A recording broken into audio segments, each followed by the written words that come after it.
പശ്ചിമേഷ്യയിലെ പ്രതിസന്ധിയെ തുടർന്ന് എണ്ണ ഇറക്കുമതിയിൽ അതിവേഗം പരിഹാര മാർഗങ്ങൾ കണ്ടെത്താൻ മുൻകൈ എടുക്കുന്ന രാജ്യത്തിന് കൈയടി.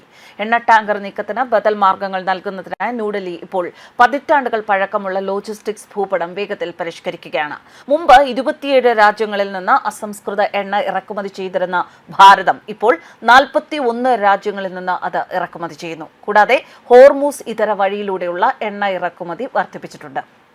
ഇറാനും ഒമാനും ഇടയിലുള്ള ഇടുങ്ങിയ കടൽപാതയാണ് ഹോർമൂസ് കടലിടുക്ക്. ഇതുവഴിയുള്ള എണ്ണ വിതരണം ഏതാണ്ട് തടസ്സപ്പെട്ടിരിക്കുകയാണ്.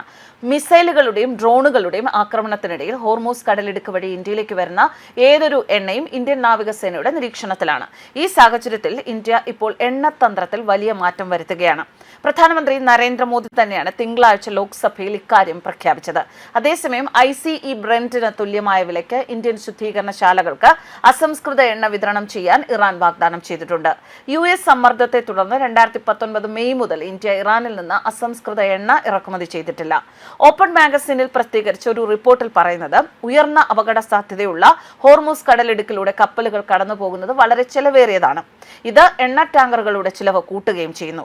യുദ്ധത്തിന് മുൻപ് ഇന്ത്യ അതിന്റെ എണ്ണയുടെ ഏകദേശം 88%, വാതകത്തിന്റെ 55% ഹോർമൂസ് കടലിടുക്ക് വഴിയാണ് ഇറക്കുമതി ചെയ്തിരുന്നത്.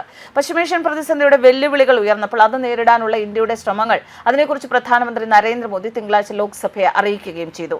എണ്ണ ഇറക്കുമതിയിൽ ഉണ്ടാകുന്ന അപകട സാധ്യത കുറയ്ക്കുന്നതിനുള്ള നടപടികൾ ഇന്ത്യ വളരെ വേഗത്തിൽ ആരംഭിച്ചിട്ടുണ്ട് എന്നാണ് പുറത്തുവരുന്ന റിപ്പോർട്ടുകൾ സൂചിപ്പിക്കുന്നത്. ഹോർമൂസ് കടലിടുക്ക് ഒഴികെയുള്ള എണ്ണ റൂട്ടുകളിൽ നിന്നാണ് ഇന്ത്യ ഇപ്പോൾ ഏകദേശം 75% എണ്ണയും ഇറക്കുമതി ചെയ്യുന്നത്. ഫെബ്രുവരിയിൽ ഇത് ഏകദേശം 55% ആയിരുന്നു. BBC റിപ്പോർട്ട് അനുസരിച്ച് യുദ്ധത്തിന് മുൻപ് ഇന്ത്യ ഹോർമൂസ് കടലിടുക്ക് വഴി പ്രതിദിനം 2.5 മുതൽ 2.7 ദശലക്ഷം ബാരൽ അസംസ്കൃത എണ്ണയാണ് ഇറക്കുമതി ചെയ്തത്.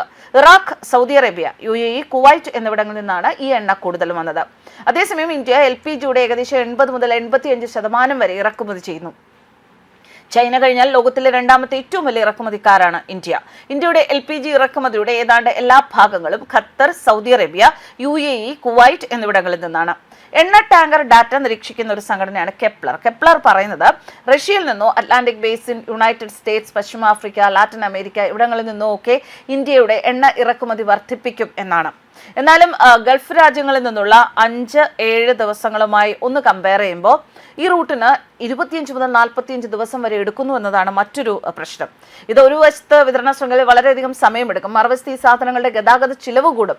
ഇന്ത്യ അങ്ങനെ ചെയ്താൽ അത് റഷ്യൻ അസംസ്കൃത എണ്ണയിലേക്ക് മടങ്ങുന്നതിന് തുല്യമാകും എന്നാണ് വിദഗ്ധർ പറയുന്നത്. നിലവിൽ ഏകദേശം 25 മുതൽ 30 ദശലക്ഷം ബാരൽ റഷ്യൻ എണ്ണ ഇന്ത്യൻ മഹാസമുദ്രത്തിലൂടെ കടന്നു പോകുന്നുണ്ട്. ഇന്ത്യയും ചൈനയും റഷ്യൻ എണ്ണയുടെ പ്രധാന ഉപഭോക്താക്കളാണ്. തിങ്കളാഴ്ച ലോക്സഭയിൽ പ്രധാനമന്ത്രി നരേന്ദ്രമോദി നടത്തിയ പ്രസ്താവനയിൽ പറഞ്ഞത്, ഇന്ത്യ മുൻപൊക്കെ 27 രാജ്യങ്ങളിൽ നിന്ന് അസംസ്കൃത എണ്ണയും വാതകവും ഇറക്കുമതി ചെയ്തിരുന്നു എങ്കിൽ ഇപ്പോൾ അത് 41 രാജ്യങ്ങളായി വർദ്ധിച്ചു എന്നതാണ്. 11 വർഷത്തിനുള്ളിൽ ഇന്ത്യ അസംസ്കൃത എണ്ണ ഇറക്കുമതി വൈവിധ്യവൽക്കരിച്ചുവെന്നും അദ്ദേഹം പറഞ്ഞു. ഇന്ത്യ ഇപ്പോൾ 41 രാജ്യങ്ങളിൽ നിന്ന് ഊർജ്ജം ഇറക്കുമതി ചെയ്യുന്നു. കൂടാതെ 6.5 ദശലക്ഷം മെട്രിക് ടൺ എണ്ണ ശേഖരം നിർമ്മിക്കാൻ രാവും പകലും പ്രവർത്തിക്കുകയാണ് ഇന്ത്യ. നിലവിൽ നമുക്ക് 5.3 ദശലക്ഷം മെട്രിക് ടൺ അസംസ്കൃത എണ്ണ ശേഖരമുണ്ട്. ഇറാനുമായി എണ്ണ സംബന്ധിച്ച് ഇന്ത്യ തുടർച്ചയായ ചർച്ചകൾ നടത്തുന്നുണ്ട്. ഹോർമൂസ് കടലിടുക്കിൽ കുടുങ്ങിക്കിടക്കുന്ന ഇന്ത്യൻ കപ്പലുകൾക്ക് സുരക്ഷിതമായ പാത ഇറാൻ അനുവദിച്ചിരുന്നു. അത് തന്നെ ഇന്ത്യയുടെ ഏറ്റവും വലിയ നയതന്ത്ര വിജയമാണ്. സൗഹൃദ രാജ്യങ്ങൾക്കായിട്ടാണ് ഇറാൻ ഈ നടപടി സ്വീകരിച്ചത്. എന്നാൽ അങ്ങനെ പൂർണ്ണമായും മറ്റൊരു രാജ്യത്തിൽ ഡിപ്പെൻഡ് ചെയ്യരുത് എന്നുള്ളതിൽ തന്നെയാണ് ഇന്ത്യ ഉറച്ചു നിൽക്കുന്നത്. അതുകൊണ്ട് തന്നെയാണ് ഇന്ത്യ മറ്റു വഴികളും കൂടി തേടുന്നത്. ന്യൂസ് ഡെസ്ക് കർമ്മ ന്യൂസ്.